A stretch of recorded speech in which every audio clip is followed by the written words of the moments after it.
بسم اللہ الرحمن الرحیم الف لام میم را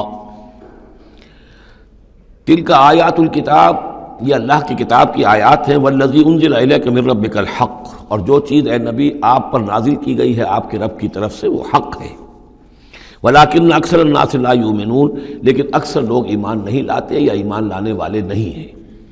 اللہ الذی رفع السماوات بغیر عمد ترونہا، اللہ ہے وہ کہ جس نے اٹھایا ہے آسمان کو بغیر ایسے ستونوں کے جنہیں تم دیکھتے ہو۔ یہ ساری جو بھی اس کائنات کے اندر جو بلندیاں ہیں کہیں کوئی ستون نہیں ہے، باہمی کشش کا ایک نظام ہے جس کی وجہ سے یہ تمام سیارے اور یہ ساری گیلیکسیز جو ہیں یہ قائم ہے، اپنے اپنے مدار میں ہر چیز ہے، لیکن کوئی ستون موجود نہیں ہے۔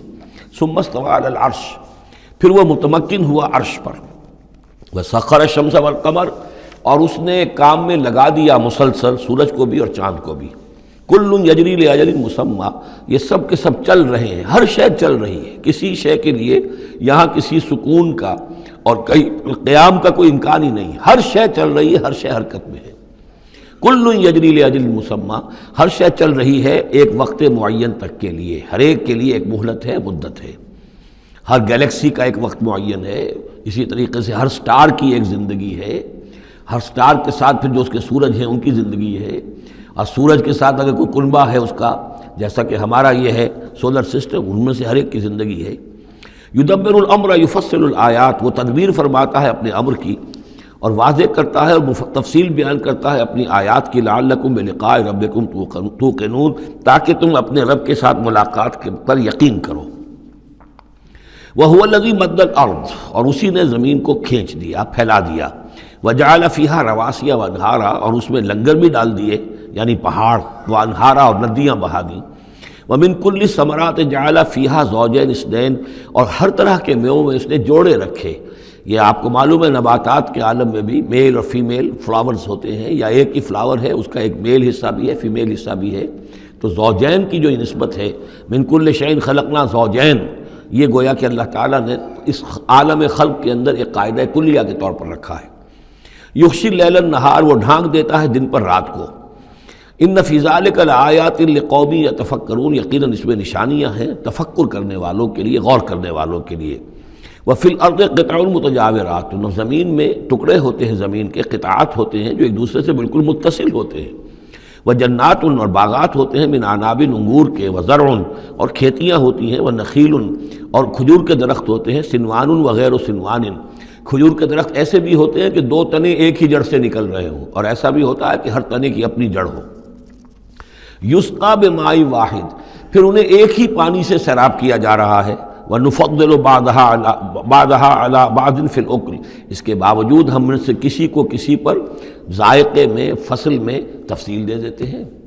ایک ہی جڑ سے دو کھجور کے درخت، ایک ہی پانی دیا جا رہا ہے، لیکن ایک درخت جو ہے اس کا پھل جو ہے کسی اور ذائقے کا، دوسرا کسی اور ذائقے کا ہے۔ ایک ہی زمین ہے، ایک ہی قطعہ ہے، اسی میں ہے، لیکن ذائقوں کا فرق ہے۔ ان فی ذلک لآیات لقوم یعقلون، اب یہاں آپ دیکھیں گے وہی انداز ہے، التذکیر بآلاء اللہ، اللہ کی نعمتیں، اللہ کی خلاقی، اللہ کی قدرت، اس کی نشانیاں۔ وَإِن تَعْجَبْ فَعْجَبٌ قَوْلُهُمْ، اگر تمہیں تعجب کرنا ہی ہے تو قابل تعجب ہے ان کا قول، أَإِذَا كُنَّا تُرَابًا أَإِنَّا لَفِي خَلْقٍ جَدِيدٍ، کہ جب ہم مر کر مٹی ہو جائیں گے تو کیا ہمیں دوبارہ اٹھا لیا جائے گا؟ یعنی اللہ کے لیے دوبارہ تمہیں پیدا کر دینا کوئی قابل تعجب بات نہیں، جس نے یہ ساری کائنات پہلے بنا دی، ہر شے کی جو ہے اس نے تخلیق فرمائی ہے، تو اس کے لیے کہاں، اس کے لیے یہ تعجب کرنا کہ وہ دوبارہ کیسے کر دے گا، یہ قابل تعجب ہے۔ فَإِن تَعْجَبْ فَعْجَبٌ قَوْلُهُمْ أَإِذَا كُنَّا تُرَابًا أَإِنَّا لَفِي خَلْقٍ جَدِيدٍ أُولَٰئِكَ الَّذِينَ كَفَرُوا بِرَبِّهِمْ، اصل میں یہ وہ لوگ ہیں جنہوں نے اپنے رب کا انکار کیا، رب کی قدرت کا انکار کر رہے ہیں، آخرت کا انکار کر رہے ہیں۔ کیسے ہو سکتا ہے؟ کیا مطلب ہے کہ اللہ نہیں کر سکتا؟ تو اللہ کے علی کل شیء قدیر ہونے کا انکار ہے۔ أُولَٰئِكَ الَّذِينَ كَفَرُوا بِرَبِّهِمْ وَأُولَٰئِكَ الْأَغْلَالُ فِي أَعْنَاقِهِمْ، اور یہی وہ لوگ ہیں کہ جن کے گردنوں میں طوق پڑے ہوئے ہیں۔ وَأُولَٰئِكَ أَصْحَابُ النَّارِ، اور یہ جہنمی ہیں، ہم فیہا خالدون، اس میں ہمیشہ ہمیشہ رہیں گے۔ وَيَسْتَعْجِلُونَكَ بِالسَّيِّئَةِ قَبْلَ الْحَسَنَةِ، اور یہ جلدی مچا رہے ہیں آپ سے برائی کی بھلائی سے پہلے۔ وہ جو کہتے تھے بڑی ہی جسارت کے ساتھ، ڈھٹائی کے ساتھ، لے آئیے عذاب، لے آئیے عذاب، تو برائی مانگ رہے ہیں۔ وَقَدْ خَلَتْ مِن قَبْلِهِمُ الْمَثُلَاتُ، اور ان سے پہلے بہت سی مثالیں گزر چکی ہیں، بہت سی قومیں ہلاک ہو چکی ہیں۔ وَإِنَّ رَبَّكَ لَذُو مَغْفِرَةٍ لِلنَّاسِ، اور یقیناً آپ کا رب جو ہے وہ لوگوں کے حق میں معاف کرنے والا ہے۔ وہ دیر لگا رہا ہے، وہ تاخیر کر رہا ہے، وہ اس طرح کا حصی معجزہ نہیں دکھا رہا، یہ اس کی نرمی ہے، اس کی شان غفاری ہے۔ علی ظلمہم، ان کے ظلم کے باوجود اللہ تعالیٰ جو ہے ان کو معاف کر رہا ہے۔ وَإِنَّ رَبَّكَ لَشَدِيدُ الْعِقَابِ، اور یقیناً اللہ تعالیٰ آپ کا رب جو ہے وہ پھر سزا دینے میں بھی سخت ہے۔ وَيَقُولُ الَّذِينَ كَفَرُوا لَوْلَا أُنزِلَ عَلَيْهِ آيَةٌ مِّن رَّبِّهِ، وہی ایک دلیل ان کے پاس جو رہ گئی تھی جس کے سوا کوئی اور دلیل نہیں تھی، اور وہ کہتے ہیں یہ کافر کیوں نہیں اتاری گئی ان پر کوئی نشانی ان کے رب کی طرف سے، وہ حصی معجزہ کیوں نہیں دکھایا محمد نے صلی اللہ علیہ وسلم۔ انما انت منذر ولکل قوم ہاد، تو اے نبی آپ جان لیجئے آپ ہیں بس خبردار کر دینے والے، آپ ہیں بشیر ہیں، نذیر ہیں، آپ کا کام تبلیغ ہے، ابلاغ ہے، تذکیر ہے، باقی ہر قوم کے لیے ہم نے ہادی بھیجے ہیں، اسی طرح آپ کو ہم نے ان کے لیے بھیجا، ان کی ہدایت کے لیے۔ اللہ یعلم ما تحمل کل انثی، اللہ خوب جانتا ہے کہ ہر مادہ چاہے وہ حیوانات میں سے یا انسانوں میں سے ہے وہ کیا اٹھائے ہوئے ہے، اس کے رحم میں کیا ہے۔ وما تغید الارحام وما تزداد، اور جو سکڑتے ہیں رحم جو ہے وہ سکڑتے بھی ہیں پھیلتے بھی ہیں۔ جب حمل ہوتا ہے، جیسے بچہ بڑھتا ہے تو وہ رحم جو ہے پھیلتا ہے، اور جب وضع حمل ہو جاتا ہے پھر وہ رحم سکڑتا ہے۔ وَكُلُّ شَيْءٍ عِندَهُ بِمِقْدَار، اور ہر چیز اللہ تعالیٰ کے ہاں ایک اندازے کے مطابق ہے، یہ الٹ اپ نہیں ہو رہا ہے، ہر چیز کا ایک قانون اور قاعدہ مقرر ہے۔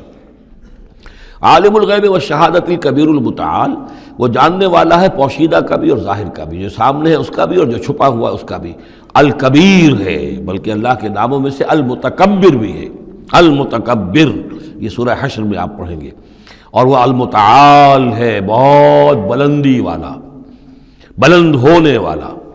سواء منکم من اسر القول ومن جہر بہ، تم میں سے برابر ہیں وہ لوگ جو اپنی بات چھپاتے ہیں دل میں اور وہ کہ جو ظاہر کرتے ہیں، ومن ہوا مستخف باللیل، اور وہ کہ جو رات کے وقت چھپتا پھر رہا ہے، وسارب بالنہار، اور وہ کہ جو دنوں میں گرگریوں میں پھر رہا ہے۔ یعنی اللہ کے علم کے اعتبار سے تمہارا چھپانا، تمہارا عام کرنا، تمہارا چلنا پھرنا، رات کو کہیں سونا، یہ ساری چیزیں اللہ کے برابر ہیں۔ اللہ کے لیے تو ہر وقت آنے واحد میں تم ان کے سامنے موجود ہو۔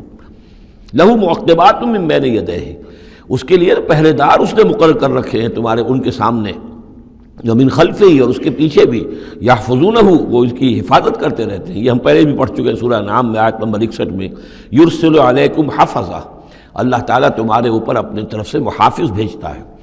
گویا کہ باڈی گارڈز اللہ کی طرف سے، جب تک موت کا وقت نہیں آیا ہے فرشتے ہماری حفاظت کر رہے ہیں کہ ابھی ان کا مہلت ہے اور ابھی ان کے امتحان کا وقت ہے، لہذا وہ حفاظت کرتے ہیں۔ لہو معقبات من بین یدیہ، انسانوں کے سامنے بھی، ومن خلفہ، ان کے پیچھے بھی، یحفظونہ، جو اس کی نگہبانی کرتے ہیں، من امر اللہ، اللہ کے حکم سے۔ ان اللہ لا یغیر ما بقوم حتی یغیروا ما بانفسہم، یقیناً اللہ تعالیٰ کسی قوم کے حالات نہیں بدلتا، جو بھی کچھ ہوتا ہے اس قوم کے ساتھ، جب تک کہ وہ نہیں بدل دیتے جو کچھ ان کی جانوں میں ہوتا ہے، جو کہ ان کے دلوں میں ہوتا ہے۔ خدا نے آج تک اس قوم کی حالت نہیں بدلی، نہ ہو جس کو خیال آپ اپنی حالت کے بدلنے کا۔ آپ کی باطنی کیفیت بدلے گی تو اللہ تعالیٰ کی طرف سے بھی آپ کے ساتھ معاملہ تبدیل ہو جائے گا۔ وَإِذَا أَرَادَ اللَّهُ بِقَوْمٍ سُوءًا فَلَا مَرَدَّ لَهُ، اور جب اللہ تعالیٰ کسی قوم کے لیے کسی بری شے کا فیصلہ کر لیتا ہے، یعنی سزا کا، عذاب کا، پھر اس کو لوٹانے والا کوئی نہیں ہے۔ وَمَا لَهُم مِّن دُونِهِ مِن وَالٍ، اور نہیں ہے کوئی بھی ان کے لیے اللہ کی طرف سے مددگار اور والی۔ هُوَ الَّذِي يُرِيكُمُ الْبَرْقَ خَوْفًا وَطَمَعًا، وہی ہے جو تمہیں دکھاتا ہے بجلی جب چمکتی ہے، خوف سے بھی اور ڈر سے بھی۔ ہو سکتا ہے کوئی طوفان ہو، کوئی بہت بڑی آفت آ رہی ہو، لیکن یہ کہ طمع بھی ہے، بارش ہو، ہماری فصلیں لہلہانے لگیں، تو ما بین الخوف والرجاء۔ وَيُنشِئُ السَّحَابَ الثِّقَالَ، اور وہ اٹھاتا ہے بڑے بھاری اور بوجھل جو بادل ہیں۔ وَيُسَبِّحُ الرَّعْدُ بِحَمْدِهِ، اور رعد جو ہے جب کڑک ہوتی ہے تو وہ بھی در حقیقت اللہ کی تسبیح کر رہی ہوتی ہے اور اللہ کی حمد کر رہی ہوتی ہے۔ وَالْمَلَائِكَةُ مِنْ خِیفَتِهِ، اور اللہ تعالیٰ کے جو فرشتے ہیں وہ بھی اللہ کے ڈر سے اس وقت حمد کرتے ہیں اور اللہ تعالیٰ کی تسبیح کرتے ہیں۔ وَيُرْسِلُ الصَّوَاعِقَ، اور پھر وہ کڑک دار بجلیاں بھیجتا ہے۔ فَيُصِيبَ بِهَا مَن يَشَاءُ وَهُمْ يُجَادِلُونَ فِي اللَّهِ، اور پھر وہ ڈال دیتا ہے اور بجلیوں کو، بجلیاں گرتی ہیں جس پر اللہ چاہتا ہے۔ وَهُمْ يُجَادِلُونَ فِي اللَّهِ، حالانکہ وہ اللہ کے بارے میں جھگڑ رہے ہوتے ہیں۔ وَهُوَ شَدِيدُ الْمِحَالِ، اور یقیناً اس کی پکڑ بہت سخت ہے۔ لَهُ دعوت الحق، اس کا پکارنا حق ہے۔ دو معنی اس کے ہیں، یعنی اس کو پکارا گیا تو گویا کہ ایک واقعی ہستی کو پکارا گیا جو سننے والی ہے اور اس پر قادر بھی ہے کہ تمہاری دعا کو سنے اور قبول کرے۔ باقی کسی اور کو پکارا جا رہا ہے، نہ کوئی سن رہا ہے، تمہاری ساری دعائیں جو ہیں وہ دعاء الکافرین فی الا فی ضلال، وہ تو ادھر ادھر بکھر رہی ہیں، کوئی سننے والا ہے ہی نہیں۔ تمہارے من گھڑت قسم کے وہ معبود ہیں، یا فرض کیجئے کہ اگر فرشتوں کو پکار رہے ہو یا اولیاء اللہ کو پکار رہے ہو، نبیوں کو پکار، وہ بھی نہیں سن رہے، تو تمہاری وہ ساری پکاریں جا رہی ہیں بیکار اور ضائع۔ لہو دعوت الحق، ہاں اس کو پکارنا جو ہے وہ حق ہے، اس کو پکارا جائے تو یقیناً اللہ سنتا ہے۔ اور ایک یہ بھی ہے کہ جو وہ پکار رہا ہے، جس بات کی وہ دعوت دے رہا ہے، وہ حق ہے۔ لہو دعوت الحق، وہ دعوت دے رہا ہے کہ میری بندگی کرو، میرے احکام پر چلو۔ والذین یدعون من دونہ لا یستجیبون لہم، اور جن کو یہ پکار رہے ہیں اس کے سوا، وہ ان کو نہ خود سنتے ہیں نہ ان کی دعا کو قبول کرتے ہیں۔ بشیء الا کباسط، لیکن سوائے اس کے کہ ان کی مثال اس شخص کی سی ہے کباسط کفہ الی الماء لیبلغ فاہ، کہ کوئی شخص اپنا ہاتھ پانی کی طرف بڑھا رہا ہے کہ وہ پانی جو ہے اس کے منہ تک پہنچ جائے، وما هو ببالغہ، اور وہ پانی اس کے منہ تک پہنچنے والا نہیں ہے۔ جیسے یہ کار عبث ہے، پانی آپ لیں گے چلی میں منہ میں ڈالیں گے، صرف ہاتھ کے بڑھانے سے تو پانی نہیں آ جائے گا۔ جیسے یہ کار عبث ہے، ایسے ہی اللہ کے سوا کسی اور کو پکارنا کار عبث ہے۔ وما دعاء الکافرین الا فی ضلال، وہ الفاظ بھی آ گئے۔ اور یہ جو پکارنا ہے ان کافروں کا جو اللہ کے سوا کسی اور کو پکارتے ہیں، یہ صدا بے صحرا ہے، لا حاصل ہے، ضلال ہے، گم ہو جانے والی دعائیں ہیں۔ وَلِلَّهِ يَسْجُدُ مَن فِي السَّمَاوَاتِ وَالْأَرْضِ، اللہ ہی کے سامنے سر بسجود ہوتی ہے ہر شے اور ہر کوئی جو آسمانوں میں ہے اور زمین میں ہے، طاعم و کرہا، آمادگی کے ساتھ بھی اور مجبوراً بھی، وَظِلَالُهُمْ، اور تمام اشیاء کے سائے بھی اسی کے سامنے سجدہ کرتے ہیں، بالغدو والآصال، صبح کے وقت بھی اور شام کے وقت بھی۔ صبح کے وقت مشرق کی طرف سے سورج نکلا ہے تو گویا کہ سایہ پڑا ہوا ہے زمین پر، وہ سجدہ کر رہا ہے۔ شام کو مغرب میں سورج ہے تو سایہ جو ہے پھر سجدہ کر رہا ہے اللہ کی طرف، مشرق کی طرف۔ یہ آیت سجدہ ہے، سجدہ کر لیجیے۔ قل من رب السماوات والارض، ان سے پوچھئے کون ہے آسمانوں اور زمین کا مالک؟ قل اللہ، کہیے اللہ ہی ہے۔ قل افاتخذتم من دونہ اولیاء لا یملکون لانفسہم نفعا ولا ضرا، تو کہیے کہ کیا تم نے اس کو چھوڑ کر ایسے ولی بنا لیے ہیں، حمایتی بنا لیے ہیں، معبود بنا لیے ہیں جو خود اپنے لیے بھی کسی نفع و نقصان کا اختیار نہیں رکھتے؟ قل هل يستوي الاعمى والبصیر، کہیے ان سے کہ کیا برابر ہے اندھا اور سبکھا دیکھنے والا؟ ام هل تستوي الظلمات والنور، یا کیا برابر ہو سکتے ہیں اندھیرے اور روشنی؟ ام جعلوا للہ شرکاء، کیا انہوں نے اللہ کے لیے ایسے شریک ٹھہرا دیے ہیں، خلقوا کا خلق ہی، جنہوں نے اللہ کی طرح کی تخلیق کی ہے، فتشابہ الخلق علیہم، تو یہ جو خلق ہے ان پر متشابہ ہو گئی ہے کہ کون سی تخلیق اللہ کی مانے، کون سی تخلیق کسی اور کی مانے، جبکہ وہ مانتے تھے کہ تخلیق کل کی کل اللہ کی ہے۔ ام جعلوا للہ شرکاء خلقوا کخلقہ فتشابہ الخلق علیہم قل اللہ خالق کل شیء، کہہ دیجئے کہ اللہ تعالیٰ ہی ہے خالق ہر شے کا، وہو الواحد القہار، اور وہ ہے اکیلا، تنہا اور چھایا ہوا زبردست۔ انزل من السماء ماء فسالت اودیۃ، اس نے آسمان سے پانی برساتا ہے، بارش برساتا ہے تو پھر تمام وادیاں بہنے لگتی ہیں، کیونکہ اکثر و بیشتر علاقہ جس میں قرآن نازل ہوا میں نے آپ کو بتایا وہ حجاز کا تھا۔ حجاز میں پہاڑی سلسلے ہوتے ہیں، جب بارش ہوئی تو اب پہاڑوں کی رینج کے درمیان وادیاں ہیں، پھر وادیوں میں پانی جو سیلاب آتا ہے، سالت اودیۃ، تمام وادیاں جو ہیں وہ بہہ نکلی سیلاب کے ساتھ، بے قدرہا، اپنی اپنی وسعت کے مطابق۔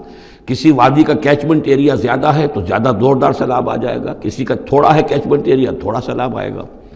فاحتمل السیل زبدا رابیہ، اور جب یہ سیلاب آتا ہے تو وہ اپنے اوپر ایک جھاگ سا اٹھا لیتا ہے، وہ جھاگ اوپر اٹھ رہا ہے، جھاگ جو ہے نظر آ رہا ہے بہت کچھ، حالانکہ ہے وہ جھاگ، اس کی کوئی حقیقت نہیں۔ وَمِمَّا يُوقِدُونَ عَلَيْهِ فِي النَّارِ ابْتِغَاءَ حِلْيَةٍ أَوْ مَتَاعٍ زَبَدٌ مِثْلُهُ، اور یہ جب آگ پر تپاتے ہیں دھاتوں وغیرہ کو کہ وہ زیور بنانے کے لیے یا کوئی اور ساز و سامان بنانے کے لیے، تو جب آگ کے اوپر ان کو تپایا جاتا ہے تو وہاں بھی اس کے اوپر بھی جھاگ پیدا ہو جاتا ہے اسی طریقے کا۔ کذالک یضرب اللہ الحق والباطل، اسی طرح اللہ تعالیٰ حق و باطل کو ٹکراتا ہے۔ اس کے دو ترجمے کیے گئے ہیں، اس طرح اللہ تعالیٰ حق و باطل کو ٹکراتا ہے، یا اسی طرح اللہ تعالیٰ حق اور باطل کی مثال بیان کرتا ہے۔ فَأَمَّا الزَّبَدُ فَيَذْهَبُ جُفَاءً، تو یہ جو اوپر کا ہوتا ہے جھاگ وہ تو پھر خشک ہو جاتا ہے، ختم ہو جاتا ہے، اس کی کوئی حقیقت نہیں ہوتی۔ وَأَمَّا مَا يَنْفَعُ النَّاسَ فَيَمْكُثُ فِي الْأَرْضِ، اور جو شے لوگوں کے لیے مفید ہوتی ہے، پانی مفید ہے جو نیچے ہے، نظر نہیں آ رہا، اوپر جھاگ نظر آ رہا ہے، نیچے پانی ہے، مفید شے تو پانی ہے، وہ زمین میں جذب ہو جاتی ہے، وہ ٹک جاتی ہے۔ اسی طریقے سے جو اوپر جھاگ آ گیا کٹھالی کے اندر، وہ جھاگ تو ضائع ہو جائے گا، وہ میل کچیل ہے، جو اصل سونا ہے وہ نیچے ہے۔ وَأَمَّا مَا يَنْفَعُ النَّاسَ فَيَمْكُثُ فِي الْأَرْضِ كَذَلِكَ يَضْرِبُ اللَّهُ الْأَمْثَالَ، اسی طرح اللہ تعالیٰ مثالیں بیان کرتا ہے۔ یہ مقام اس اعتبار سے بہت اہم ہے کہ اس میں جو ڈائلیکٹیکل میٹریلزم کا فلسفہ ہے مارکس کا، اس کا جتنا حصہ صحیح ہے وہ یہاں قرآن مجید میں اس آیت میں موجود ہے۔ یہ جتنے بھی نظریات ہیں جدید دور کے، ان میں سے کوئی بھی ایسا نہیں ہے کہ جو 100% غلط ہو، چاہے ڈارون کا نظریہ ہو اور چاہے وہ فرائیڈ کے نظریات ہوں، چاہے مارکس کے نظریات ہوں، اس میں گڈمٹ ہے غلط اور صحیح۔ تو جہاں تک ڈائلیکٹیکل میٹریلزم کا یہ فلسفہ ہے کہ ایک شے کسی معاشرے میں پیدا ہوتی ہے، وہ دعویٰ بن جاتی ہے، تھیسس، اس کا پھر ایک رد عمل پیدا ہوتا ہے، اینٹی تھیسس، پھر یہ تھیسس اور اینٹی تھیسس ٹکراتے ہیں، ان کے ٹکرانے سے پھر ایک نئی شکل پیدا ہوتی ہے، وہ اب سنتھسس ہے، ایک بہتر شکل وجود میں آ جائے گی۔ لیکن یہ سنتھسس بھی کامل نہیں ہے، اس کے اندر بھی کوئی نقص ہے، لہذا پھر اب یہ سنتھسس بن جائے گا، اس کے ہی کوکھ سے ایک اینٹی تھیسس جو پھر جنم لے لے گا، پھر یہ سنتھسس اینٹی تھیسس ٹکرائیں گے، پھر سنتھسس ہوگا، اس طرح درجہ بدرجہ چیز جو ہے آگے بڑھتی جا رہی ہے۔ اس تصادم میں جو شے لوگوں کے لیے، انسانوں کے لیے مفید ہوتی ہے وہ باقی رہتی ہے، اور جو شے مفید نہیں ہوتی وہ ختم ہو جاتی ہے۔ یہ پوری تھیوری ہے، لیکن چونکہ اس میں سارا معاملہ ہے مادے کا، روح اور اس کی حقیقت یہ ان لوگوں کے سامنے سرے سے ہے نہیں۔ اس حوالے سے ہی ساری گمراہی ہو گئی ڈارون کے نظریے میں، اسی حوالے سے ساری گمراہی ہو گئی فرائیڈ کے نظریے میں، اسی حوالے سے ساری گمراہی ہو گئی مارکس کے نظریے میں۔ لیکن یہاں بھی دیکھیے، جیسے کہ سورہ انبیاء کی آیت نمبر 18 میں آیا ہے، بل نقذف بالحق علی الباطل فیدمغہ، ہم دے مارتے ہیں حق کو باطل پر تو باطل کا وہ بھیجا نکال دیتا ہے، فاذا ہوا زاہق، اور باطل جو ہے پھر وہ غائب ہو جاتا ہے۔ تو باطل کی حیثیت یہ ہے۔ تو یہ ٹکراؤ جو ہے حق و باطل کا اور خیر و شر کا کشاکش جو ہے یہ ہو رہی ہے، تو اس میں بھی ایک حد تک بات صحیح ہے کہ تدریجاً پھر جو نسل انسانی ہے وہ تمدن کے ارتقاء کے مراحل وہ طے کر رہی ہے اور رفتہ رفتہ بہتری کی طرف آ رہی ہے، جس کو اقبال نے کہا ہے کہ ہر کجا بینی جہان رنگ و بو، کہ از خاکش بروید آرزو، یاد نور مصطفیٰ اورا بہاست، یا ہنوز اندر تلاش مصطفیٰ۔ یہ جو سوشل ایولیوشن ہے یہ خود رفتہ رفتہ اب اسی راستے پر بڑھ رہا ہے جس راستے پر کہ محمد رسول اللہ صلی اللہ علیہ وسلم نے اب سے 1400 برس ایک ہی چھلانگ میں نو انسانی کو پہنچا دیا تھا۔ كذلك يضرب الله الحق والباطل فاما الزبد فيذهب جفاء واما ما ينفع الناس فيمكث في الارض كذلك يضرب الله الامثال للذين استجابوا لربهم الحسنى، جو لوگ اپنے رب کی دعوت پر لبیک کہتے ہیں، قبول کرتے ہیں اپنے رب کے احکام کو، ان کے لیے بھلائی ہے۔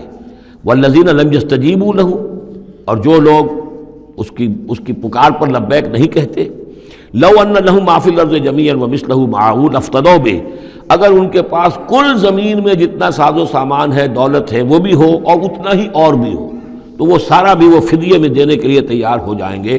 اولئک لہم سوء الحساب، ان کے لیے یقیناً برا حساب ہے، یعنی حساب سے جو نتیجہ ان کے حق میں نکلنے والا ہے وہ بہت برا ہے۔ ومأواہم جہنم، ان کا ٹھکانہ جہنم ہے، وبئس المہاد، اور وہ بہت برا ٹھکانہ۔